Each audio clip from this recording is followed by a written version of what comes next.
Indian national law दल के student organisation Indian student organisation के जिला अध्यक्ष साहिल दीप ने आरोप लगाया है कि हिसार के गुरु जम्बेश्वर यूनिवर्सिटी में वीसी बहुत बड़े भ्रष्टाचार के खेल में शामिल है। साहिल दीप ने आज पत्रकारों से बातचीत करते हुए आरोप लगाते हुए कहा कि जीजीयू के अंदर भाई भतीजावाद और जातिवाद को बढ़ावा दिया जा रहा है और री एम्प्लॉयमेंट के नाम पर वीसी अपने चहेतों को, अपने रिश्तेदारों को और जानकारों को ही नौकरी दे रहे हैं। साहिल दीप ने मांग की कि एक हफ्ते के अंदर अगर इस पूरे मामले में कोई कमेटी बनाकर जांच नहीं की गई तो बहुत बड़ा आंदोलन हिसार में किया जाएगा और बाद में हो सकता है कि वो हरियाणा तक आंदोलन लेकर जाए।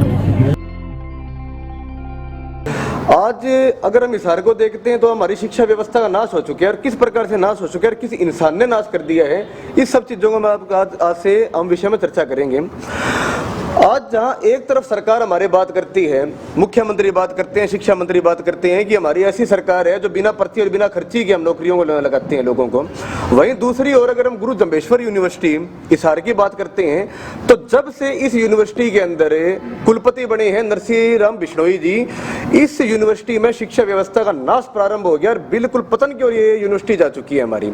ये वही यूनिवर्सिटी है साथियों जो किसी समय के अंदर पूरी दुनिया में बहुत बढ़िया यूनिवर्सिटी होती थी और A+ का ग्रेड इस यूनिवर्सिटी को मिला हुआ है। लेकिन आज ये सवाल उठता है कि क्या इस यूनिवर्सिटी का ग्रेड A+ रहेगा? इस यूनिवर्सिटी के अंदर एक ऐसे इंसान को मुख्यमंत्री ने वीसी बनाया है जिसका आप इतिहास उठा के देखो, गुंडा प्रवृत्ति, भ्रष्ट प्रवृत्ति, जातिवादी इंसान, भाई भतीजावाद करने वाला इंसान ये रहा है। जिस समय इस यूनिवर्सिटी के अंदर ये शिक्षक होते थे, इनके ऊपर सैकड़ों आरोप लगे जिसकी हाईकोर्ट तक जांच चली और कई जगह इनको दोषी भी करार किया गया और बाद में इसको यहाँ पे वीसी बना दिया। आज मैं आप सभी का ध्यान इसी के ऊपर केंद्रित करना चाहता हूं। आज वीसी साहब ने अपनी एक टीम बनाई हुई है और ये वही टीम है कि जिस समय शिक्षक इस यूनिवर्सिटी के अंदर होते थे ना तो इन सभी लोगों के साथ मिलकर धांधली करते थे, भाई भतीजावाद करते थे, भ्रष्टाचार फैलाते थे और बहुत लंबे समय तक इन वीसी साहब की, जिस समय शिक्षक ही होते थे, सैलरी तक रोकी हुई थी, सैलरी तक इनको नहीं दी थी सरकार ने। जिन लोगों का इसमें शामिल है, मैं सबसे पहले आप उन सब लोगों का नाम आप सबके सामने रिवील करना चाहता हूं। वीसी नरसिंह राम बिश्नोई के साथ इसमें शामिल हैं इस मंडली के अंदर प्रोफेसर विनोद छोकर, संदीप राणा, संजीव असीम, अनिल बानखड़, वीके बिश्नोई, राकेश बैमणी, बलबीर जांगड़ा और विमल झा कुलपति। और ये सब इनकी जो मंडली है ये हर दूसरे दिन कम से कम 40-50 कर्मचारियों के तबादले कर देते हैं और 6 महीने के अंदर कई इंसान तो ऐसे हैं जिनके 10-10 बार तबादले हो चुकी हैं। कहीं आग लग रही है क्या भाई जिस आग को बुझाने भेजना है तुम्हें? ये क्या तुमने भ्रष्टाचार का ये अड्डा अपना रखा है इस चीज में? दूसरा, इस यूनिवर्सिटी के अंदर एक तरफ जहां सरकार ऐसे कहती है कि हमने तो इंटरव्यू खत्म कर दिया, वहीं इस कुलपति साहब ने इंटरव्यू के मकसद से ही इंटरव्यू के जैसे नंबर सिलेक्शन क्राइटेरिया के अंदर डाल रखे हैं, ये आप सबने देखा भी होगा।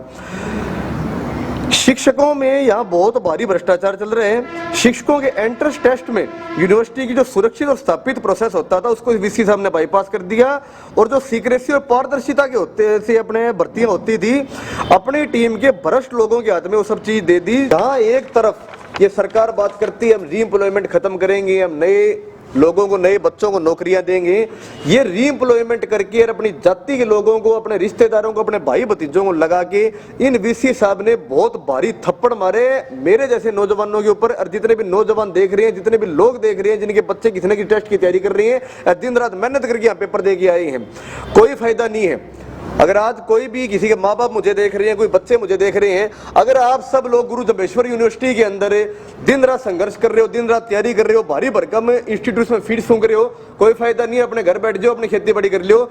इस यूनिवर्सिटी में लगने के लिए आप सभी छात्रों का, इस यूनिवर्सिटी के वीसी का रिश्तेदार होना जरूरी है, इसका भाई भतीजा होना जरूरी है, इसका जाति का होना जरूरी है। मैं किसी भी जाति को इसमें टारगेट नहीं कर रहा, 36 बिरादरी बराबर होती है, सभी धर्म बराबर है। अगर ये जाट होते तो मैं मानता हूँ ये अपने उसके अंदर एक जाति जाट जाति हो करते, अगर ये दलित जाति से आते तो उसके अंदर करते। कहने का मतलब ये है कि एक जो वीसी का फर्ज ये बनता है कि इस ऑटोनोमस बॉडी में वीसी बनने के बाद आपके लिए सभी बराबर है। वहीं दूसरी तरफ इन वीसी ने मन बना लिया किस प्रकार से हम भारी घपला करें, कैसे छात्रों को हम लूट के खा जाए।